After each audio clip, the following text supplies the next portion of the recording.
ما بقى تتحجبوا، لأنه صراحة الحجاب ولا أبشع من هيك وما له عازة أبدا أبدا. لأنه عن جد هيدي موضة الحجاب خلص فضوها سيرة، ما لها عازة. لشو؟ لما بدك تتحجبي غرتك 3/4 برا، لما بدك تتحجبي لابسه جينز على قد فخادك وقد مسليقك، لما بدك تتحجبي وانت زنودك كلها مبينين ورقبتك مبينه، لشو عم تتحجبي؟ لشو عم تتحجبي؟ خلص فضيها سيري وشيليه. يعني نحن مسيحية واستحينا نلبس هيك، نحن مريم العذراء محجبة والرهبات كلهم محجبين، يعني شوهتوا امه للحجاب.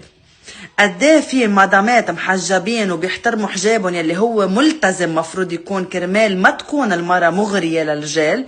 انتو المحجبين بهيدي الطريقة عم بتكونوا ملفتين للنظر ضرب 10، مع بوتوكس 10 امتار لقدام وضفير مثل الساحرة شي بلعن نفس والرقبة اللي كلها مبينة. ما بقى تتحجبوا.